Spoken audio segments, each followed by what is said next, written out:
Okay, so let's bring in these values here. So let's grab the trusty attribute transfer, which is here. Grab that, drop it in, and just connect it over like that.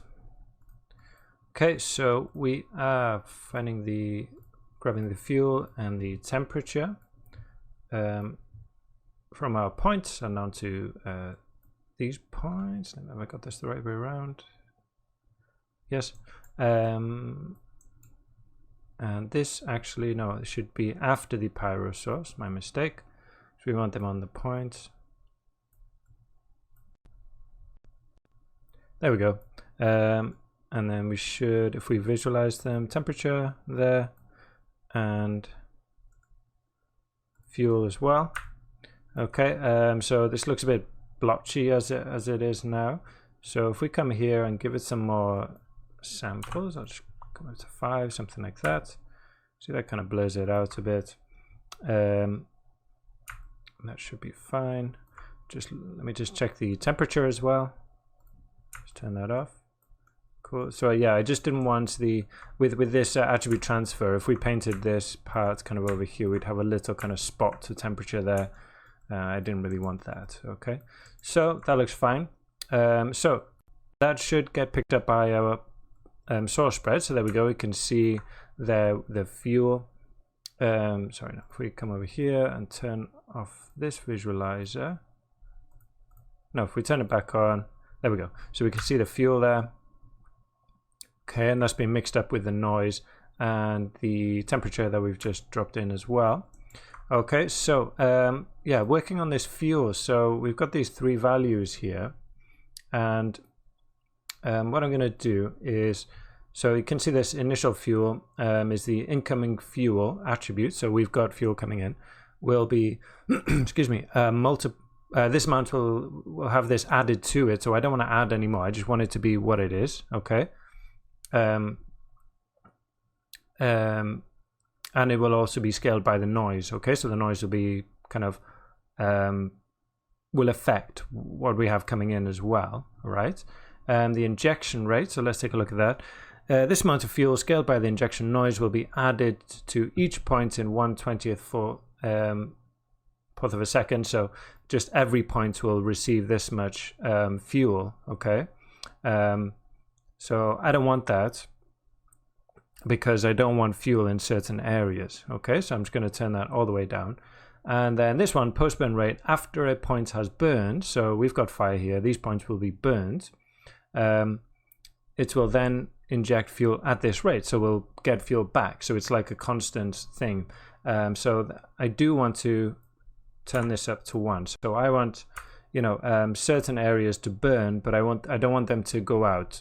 Right, I want them to continue burning for the duration of our simulation. Okay, so yeah, I'm going to leave that like that.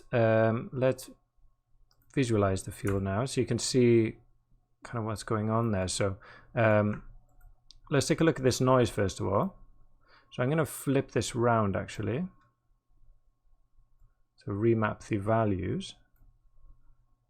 Let me just do that. Whoops, lost that. Press Control and Z. Let's go back. So it might be easier if I just type in the values here. So this tab down here, there we go. So set that to 1, and then the other one I'm going to set to, because I don't want anything to be set to, you know, I want a little bit of fire everywhere. So I'm going to set this to 0.1. I think should work for us. Okay. So that way we always have a little bit. So if we just play, I think 1 frame, we'll start to see the effect there. Okay, so I've got kind of hot areas there. Okay, and then if I go, I'll just press Control and Z to go back to see the other way, see it the other way around. Okay, press play on that, and you'll see the difference there. I've got big hot areas with little pockets of cool. So I want the opposite basically. Okay, so set that to 1, this one, and set this one to 0.1. Okay, and then also what I'm going to do is set the element size to 0.5. Okay, so these shapes will be smaller, and also the roughness I'm not sure if we'll see a change because we have to simulate to kind of see it. I'm going to push the roughness up to 1 as well. Okay, just to get it a bit more detailed there. There we are. So that's the result of that. Now, yeah, so the fuel is really important, but also the temperature change, right? Which we briefly discussed. So this is, you know, the diffusion is how easily the surrounding particles kind of lose or in fact gain heat, right? How they become hot, because this is spreading, right? So if it's difficult for this area, if we look at the diffusion, so these purple areas will find it, you know, will take longer to heat those areas, whereas these red parts will be easier to burn. So the fuel, the burn, which is here now, will travel into these areas quicker, and that's what gives us a noise. So while the burn is spreading, that's what gives us, you know, an uneven kind of movement in that spread. It's not just a purely, you know, dependent on where the fuel was before, the burn was before. It doesn't just spread evenly throughout. So yeah, I'm going to leave this cooling rate at 2, so it spreads a little bit faster. I'm going to, I think the ramp is okay. Let's change the element size to 0.5, so it's a bit smaller. Let's go back here. There we go, so we can see some smaller shapes. And again, the same, just basically doing the same as with the fuel, except for the remapping. Put the roughness up to 1, so we get some more intricate details there, basically. Okay, and that's pretty much it. That's all I want to do in here. So let's visualize the burn and go into our camera. Okay, so I don't want, you know, it's not, I don't feel like it's natural for the fire to spread super quickly. You know, over 120 frames, I think it should arrive at, you know, where we painted the fuel pretty much. Okay, so maybe we could do a quick, there we go. No, let's watch the burn. Let's just watch this over 120 frames, maybe do a flip book and see how that looks. Okay.